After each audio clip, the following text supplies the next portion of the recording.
নমস্কার বন্ধুরা, আশা করি আপনারা সবাই ভালো আছেন। আবার একটি ভিডিও নিয়ে আপনাদের সঙ্গে উপস্থিত হলাম।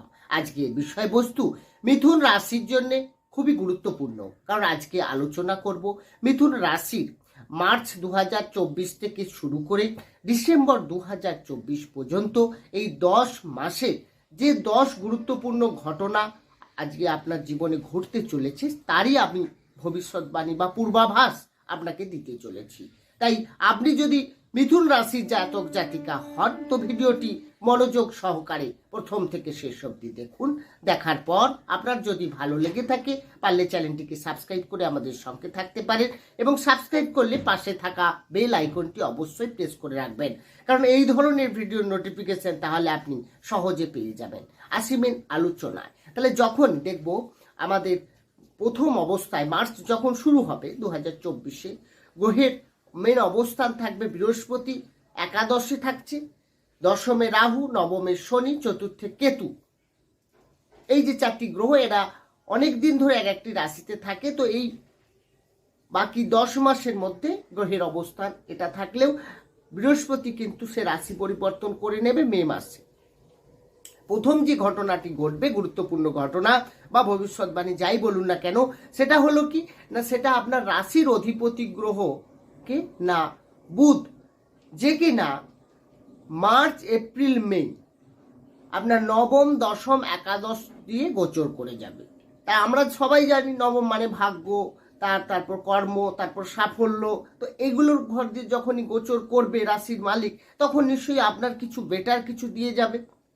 আপনার মনের মধ্যে পজিটিভনেস, যে কোনো কাজের মধ্যে একটা একাগ্রতা, লক্ষ্যে পৌঁছানোর জন্য উদ্যমতা, এগুলো যেমন আসবে তেমনি কাজটা আপনার অনেকটা সাকসেসও হতে পারে। মার্চ এপ্রিল মাসের মধ্যে আপনার দেখবেন অনেক কাজ সাকসেসও হচ্ছে। বন্ধুরা, গ্রহের অবস্থান অনুযায়ী সেটাই কিন্তু দেখাচ্ছে। এরপরে দ্বিতীয় যে ঘটনাটি ঘটবে সেটা হচ্ছে রাশির আপনার একাদশভাবে অবস্থান করে থাকবে বৃহস্পতি, যে কিনা সপ্তম এবং দশমের অধিপতি গ্রহ। তাহলে বৃহস্পতি একাদশে অবস্থান করে বৃহস্পতির প্রথম যে দৃষ্টিটা পড়বে, সরাসরি দৃষ্টি, সেটা হচ্ছে পঞ্চম ভাব। পঞ্চম ভাবের ক্ষেত্রে দৃষ্টি পড়ার কারণে এই এপ্রিল পর্যন্ত, মার্চ এবং এপ্রিল এই 2 মাসের মধ্যে আপনাদের শিক্ষার ক্ষেত্রে কিন্তু দারুণ উন্নতি। যারা পড়াশোনার মধ্য দিয়ে যাচ্ছেন, যারা হায়ার এডুকেশন করতে চাইছেন, তাদের ক্ষেত্রে যেমন ভালো হবে, তেমনি পঞ্চম থেকে সন্তান, কেউ যদি তার অনেক দিন ধরে চেষ্টা করে সন্তান আসছে না, তো তারা কিন্তু সন্তান প্ল্যানিংয়ের জন্যও এটা কিন্তু এই সময়টা খুবই ভালো। একইভাবে প্রেম ভালোবাসার ক্ষেত্রেও কিন্তু মার্চ এপ্রিল মাস আপনার জন্য অনেক বেটার। এখানে আপনি কিন্তু আপনাদের ভালোবাসা যেমন নতুন করে কারো মনে প্রপোজ করার ইচ্ছে জাগতে পারে, আবার যাদের প্রেম চলছে তারা সেই সম্পর্কটাকে এগিয়ে নিয়ে গিয়ে ফাইনালাইজড হওয়ার একটা সম্ভাবনা থাকছে এই এপ্রিল এবং মার্চ মাসে। তৃতীয় যে ঘটনাটি ঘটবে সেটা হচ্ছে বৃহস্পতি একাদশভাবে অবস্থান করে বৃহস্পতির দৃষ্টি থাকবে আপনার সপ্তম ভাবের উপরে। হ্যাঁ, সপ্তম ভাব থেকে আমরা ডেইলি ইনকাম এবং তার সঙ্গে সঙ্গে বিজনেস এবং আপনার বিবাহিত জীবন, বিবাহ, এগুলো বিচার করা হয়। তার মানেই সেখানে বৃহস্পতি একাদশ ভাবে বেশে, সে কিন্তু একাদশ ভাব মঙ্গলের ক্ষেত্র, অর্থাৎ তার মিত্র ক্ষেত্রে বৃহস্পতির অবস্থান করে সে কিন্তু সপ্তমে ঘরের উপরে দৃষ্টি দিচ্ছে, আবার সপ্তমেরই অধিপতি গ্রহ বৃহস্পতি। তাহলে এটা খুবই ভালো যোগ। অর্থাৎ বিবাহিত জীবনে যেমন উন্নতি হবে, যারা অনেক দিন ধরে চেষ্টা করছেন অবিবাহিতদের বিবাহের যোগ তৈরি হবে। বিয়ে নিয়ে আপনার কোনো সমস্যা থাকলে বা অনেক বারবার বিয়ে আপনার ভেঙে যাচ্ছে, এরকম যদি পরিস্থিতি তৈরি হয়, দেখবেন আপনার মার্চ এপ্রিল মাসে দেখবেন অনেক ভালো রেজাল্ট দিচ্ছে আপনাকে। এবং যদি কোনো বিবাহিত জীবনে মিসআন্ডারস্ট্যান্ডিং থেকে থাকে, সেগুলোও কিন্তু রিকভারি হবার একটা সম্ভাবনা আছে। ডেইলি ইনকাম বাড়বে, তার সঙ্গে সঙ্গে বিজনেস আপনার কিন্তু অগ্রগতি দেখা যাবে এই মার্চ এপ্রিল মাসে। চতুর্থ যে ঘটনাটি ঘটবে সেটা হচ্ছে বৃহস্পতি, সে কিন্তু মে মাসে বৃহস্পতি গোচর করে আপনার দ্বাদশ ভাবে গোচর করবে। দ্বাদশ ভাব তার মানে হচ্ছে কি ব্যয় ভাব। দ্বাদশ ভাবে যখন বৃহস্পতি গোচর করবে তখন কিন্তু আপনার অকারণে খরচ বৃদ্ধি হতে পারে। আপনি ভাবতেই পারবেন না কোথা দিয়ে অর্থ আপনার বেরিয়ে যাচ্ছে। তার সঙ্গে সঙ্গে দশমপতি দ্বাদশে যাচ্ছে, তার মানে যাদের দেখবেন চাকরির ক্ষেত্রে টানাপোড়েন চলছিল, চাকরি ছেড়ে দেব বা ছেড়ে যেতে পারে, এরকম যদি কেউ মিথুন রাশি ব্যক্তিরা হন, তাদের ক্ষেত্রে কিন্তু আপনার একটু সাবধানে, চাকরি চলে যাওয়ার সম্ভাবনা অনেকের রয়েছে, সবার নয় কিন্তু যাদের এই রকম সম্ভাবনা ছিল তাদের ক্ষেত্রে, এবং আপনার খরচ কিন্তু যথেষ্ট বৃদ্ধি পাবে। এরপর পঞ্চম যে ঘটনা বা ভবিষ্যৎবাণী আপনাদের জন্য রাখছি, সেটা হচ্ছে বৃহস্পতির দৃষ্টি পড়বে আপনার তৃতীয় ভাবের উপরে। বৃহস্পতির দৃষ্টি থাকবে আপনার ষষ্ঠ ভাবের উপরে যখন দ্বাদশে অবস্থান করবে, এবং আপনার অষ্টম ভাবের উপরে বৃহস্পতির দৃষ্টি থাকছে। প্রথমে দেখব ষষ্ঠ ভাবের উপরে যখন বৃহস্পতির দৃষ্টি থাকবে, তবে অনলাইন কাজের ক্ষেত্রে আপনার কিন্তু এই বৃহস্পতির দৃষ্টি অনেকটা পজিটিভ। ছোটোখাটো ট্রাভেল করতে পারে, আপনি অনেক সময় বাইরে ঘুরতে যেতে পারেন, এগুলো দেখা যাবে এই মের পর থেকে। এছাড়া ষষ্ঠভাবে বৃহস্পতির দৃষ্টি থাকার কারণে আপনার কিন্তু দেখবেন আপনার একটু শারীরিক সমস্যা বৃদ্ধি পাবে মে মাসের পর থেকে, বিশেষ করে লিভার ফাংশন, পেটের কিছু সমস্যা, হজম রিলেটেড কিছু সমস্যা, অকারণে শত্রু বৃদ্ধির সম্ভাবনা, পলিটিক আপনার ক্ষেত্রে দেখবেন হতে পারে, কর্মক্ষেত্রে বা বাস্তবে সামাজিক জীবনে ক্ষেত্রে আপনার কিন্তু এটা একটু সাবধানে আপনাকে এগোতে হবে। এরপরে আমরা দেখব রাহু। ষষ্ঠ যে গুরুত্বপূর্ণ ঘটনা ঘটবে সেটা হচ্ছে রাহু কিন্তু এই পুরো বছর, এই মার্চ থেকে একদম ডিসেম্বর পর্যন্ত আপনার দশম ভাবে অবস্থান করে থাকবে। দশম ভাব মানে হচ্ছে কর্মের জায়গায়, সেখানে রাহুর অবস্থান আমরা সবাই জানি রাহু একটা আনস্যাটিসফ্যাকশন তৈরি করে। যে প্ল্যানেটে অবস্থান করে থাকবে সেই প্ল্যানেটে কিন্তু ডিস্টার্ব তৈরি করে থাকে।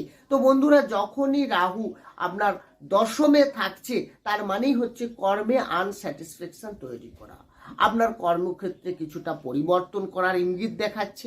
আপনার মনে হতে পারে যে বেটার কিছু জব চেষ্টা করি, এখানে আমার ঠিকঠাক হচ্ছে না, বেটার চেষ্টা করার একটা প্রবণতা, এবং অনেকের ক্ষেত্রে জব চেঞ্জও হতে পারে এই সময়। ট্রান্সফারের ক্ষেত্রে একটু দূরে ট্রান্সফার হওয়ারও অনেকের সম্ভাবনা, বা যারা দেখবেন একটু বাইরে যেতে চাইছেন তাদের ক্ষেত্রেও কিন্তু এটা ভালো রয়েছে। কারণ মেয়ের পর থেকে যখনই বৃহস্পতি দ্বাদশে থাকছে, তার মানে আপনার বিদেশি কর্মের ক্ষেত্রে যারা ফরেন কোম্পানিতে কাজ করছেন বা বিদেশে যে কর্ম করতে চাইছেন তাদের জন্য অনেক বেটার আসছে বৃহস্পতির দ্বাদশে অবস্থা। কারণ দশমপতি দ্বাদশে যাওয়া মানে এখানে কিন্তু বাইরে যাওয়ার একটা সম্ভাবনা তৈরি হচ্ছে। এরপরে সপ্তম যে গুরুত্বপূর্ণ ঘটনা বা ভবিষ্যৎবাণী আমি জানাবো সেটা হচ্ছে শনি আপনার জুলাই পর্যন্ত আপনার নবম ভাবে মার্গী অবস্থায় থাকছে, সস নামক রাজযোগ তৈরি করছে, অর্থাৎ ভাগ্যপতি ভাগ্যে থাকছে। এটা খুবই ভালো জিনিস, অর্থাৎ আপনার জীবনে নতুন করে কিছু পাওয়া, নতুন করে কিছু ঘটার একটা সম্ভাবনা তৈরি হচ্ছে। আপনি অনেকদিন ধরে প্ল্যানিং করছেন করবেন কি করবেন না, বা ডিসিশন নিতে যদি না পারেন সেক্ষেত্রে কিন্তু আপনি নিতে পারেন, কারণ এই সময় গ্রহের অবস্থান ভাগ্যে আপনাকে সাপোর্ট দেবে, ভাগ্য আপনার ভালো থাকবে। ইনভেস্টের ক্ষেত্রেও এই সময়, অর্থাৎ আপনি দেখতে গেলে জুলাই থেকে নভেম্বর পর্যন্ত ইনভেস্ট আপনার ভালো হবে। শেয়ার মার্কেট, স্টক মার্কেটের ক্ষেত্রে ইনভেস্ট করতে পারেন, বা আপনি যে কোনো জায়গায় ইনভেস্ট করতে গেলে এই সময়টা আপনার জন্য বেটার। এরপরে অষ্টম যে ঘটনাটি ঘটবে সেটা হচ্ছে আপনার ক্ষেত্রে চতুর্থ ভাবে কেতু অবস্থান করে থাকবে। কারণ দশম ভাবে যখনই রাহু থাকছে তার অপোনেন্ট প্ল্যানেট অর্থাৎ চতুর্থ ভাবে কেতু থাকছে, এটা তো স্বাভাবিক। তাহলে কেতু যখন চতুর্থ ভাবে থাকবে তখন কিন্তু আপনাকে কোনো কিছু কাজ করে একটা আনস্যাটিসফ্যাকশন ফিল, যে কোনো কাজ আপনি মনে হবে সেই তার মধ্য থেকে কিন্তু কিছু কমি মানে খুঁটখুট করবেন, আপনি মনে মনে ঠিক আপনি করলেন কাজটা, করার পর কিন্তু আপনার ভালো লাগবে না। আপনি অনেক তখন কিন্তু মনে হয়েছিল যে কাজটা করলে আমার খুব উপকার হবে, কিন্তু হয়ে গেলে দেখবেন আপনার কিন্তু স্যাটিসফ্যাকশনও আসবে না, মনের মধ্যে কিন্তু থাকছে সন্দেহ, এগুলো থাকবে, কোনো কাজ করে খুশি না হওয়া, এই ধরনের কিন্তু সম্ভাবনা তৈরি হবে আপনার। কিন্তু এই পুরো এই মার্চ থেকে এই যে আনস্যাটিসফ্যাকশন ফিল্ড এটা কিন্তু থাকছে আপনার। নবম যে ঘটনাটি ঘটবে সেটা হচ্ছে আপনার শনি বক্রী হয়ে যাবে জুলাই থেকে জুলাইয়ের পর থেকে নভেম্বর পর্যন্ত। হ্যাঁ বন্ধুরা, জুলাইয়ের পর থেকে নভেম্বর পর্যন্ত শনি বক্রী হয়ে গেলে শনি তখন অষ্টমের ফল দেবে, অর্থাৎ ডিপ নলেজ নিয়ে যারা পড়াশুনো করছেন, এগোচ্ছেন, তাদের ক্ষেত্রে যেমন ভালো হবে, তার সঙ্গে সঙ্গে পিতার সঙ্গে সম্পর্কের কিছুটা একটু টানাপোড়েন হতে পারে, মিসআন্ডারস্ট্যান্ডিং হতে পারে, এবং আপনার পিতার বিশেষ করে জয়েন্ট পেন, ব্যাক পেনের কিছু সমস্যা থাকতে পারে, এবং সেটা যদি আগে হয়ে থাকে তো এটা আপনার বাড়তে পারে। এরপরে যে গুরুত্বপূর্ণ ঘটনা ঘটবে যেটা হচ্ছে মঙ্গলের মার্চ এপ্রিল মাসে উচ্চস্থ হওয়া, বিশেষ করে এপ্রিলের মাঝামাঝি সময়, কারণ মার্চের পুরো মাসটা থাকছে, তার সঙ্গে এপ্রিল মাসের মিডিল পিরিয়ড পর্যন্ত মঙ্গল আপনার উচ্চস্থ অবস্থায় থাকবে। মঙ্গলের উচ্চস্থ হওয়ার কারণে আপনার ক্ষেত্রে কিন্তু দেখবেন আটকে থাকা জিনিস একটা হওয়ার সম্ভাবনা আছে, যেটা সব থেকে গুরুত্বপূর্ণ দশম ভবিষ্যৎবাণী।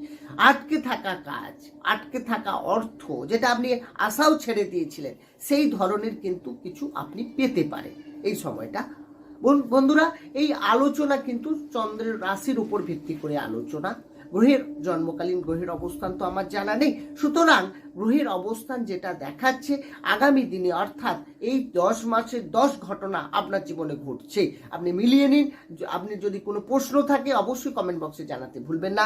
বন্ধুরা, এই ভিডিওটি প্রথম থেকে শেষ পর্যন্ত দেখার জন্য আপনাদেরকে অনেক অনেক ধন্যবাদ। আপনারা ভালো থাকুন, সুস্থ থাকুন, দেখা হবে অন্য একটি ভিডিও নিয়ে। নমস্কার।